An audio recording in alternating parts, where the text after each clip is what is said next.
नमस्कार। आज हम बात करने जा रहे हैं फ्री ऐप्स के बारे में।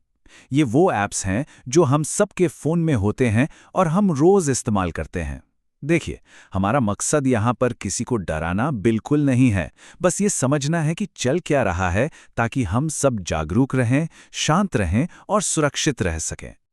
तो चलिए सबसे पहले और सबसे ज़रूरी सवाल से ही शुरुआत करते हैं। जब कोई ऐप कहता है कि वो फ्री है, तो क्या वो सच में फ्री होता है? क्या उसकी कोई कीमत नहीं होती? ऐसे वादे तो हम सबने देखे हैं, है ना?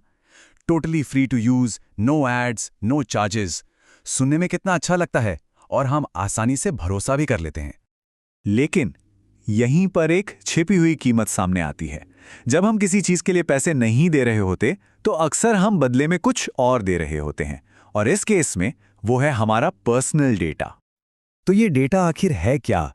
इसमें हमारी लोकेशन हो सकती है, हम इंटरनेट पे क्या ढूंढ रहे हैं, कौन से दूसरे ऐप्स यूज़ कर रहे हैं, ये सब कुछ।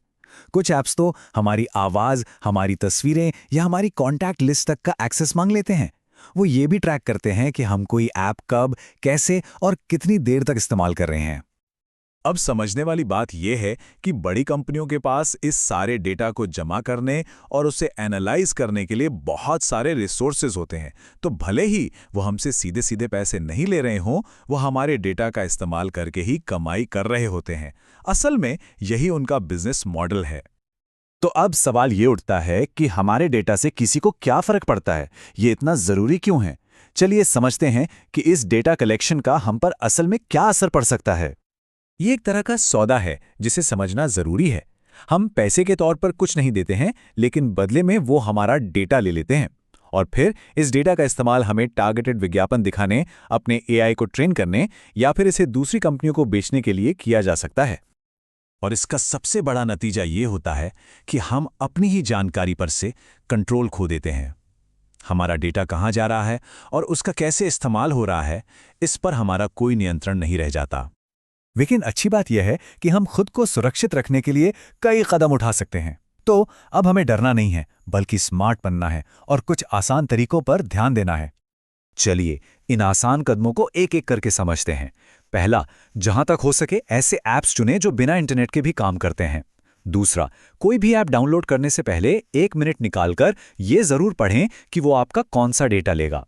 तीसरा, अगर किसी ऐप को आपके माइक, कैमरा या लोकेशन की सच में जरूरत नहीं है, तो उसे इनकी परमिशन मत दीजिए। और चौथा, ऐसे ऐप्स इस्तेमाल करने की कोशिश करें जो प्राइवेसी का सम्मान करने के लिए जाने जाते हैं।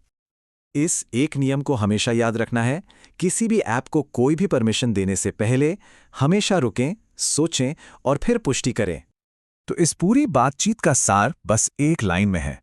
अगर किसी चीज के लिए पैसे नहीं लग रहे हैं, तो बहुत मुमकिन है कि उसकी कीमत आपका डेटा हो। तो बस अगली बार जब आप कोई फ्री ऐप देखें, तो एक पल के लिए रुकें और खुद से ये सवाल जरूर पूछें, अगर मैं इसके लिए पैसे नहीं दे रहा, तो ये कंपनी कमाई कैसे कर रही है? हमारा लक्ष्य टेक्नोलॉजी से डरना नहीं है, बल्कि उसके बारे में जानकर सतर्क रहना है। याद रखें, जागरूकता ही सुरक्षा है। अगर आप अलर्ट रहते हैं, तो आप सुरक्षित रहते हैं। इस चर्चा में शामिल होने के लिए धन्यवाद। सुरक्षित रहें, जागरूक रहें और इस जानकारी को अपने परिवार और दोस्तों के साथ भी जरूर साझा करें।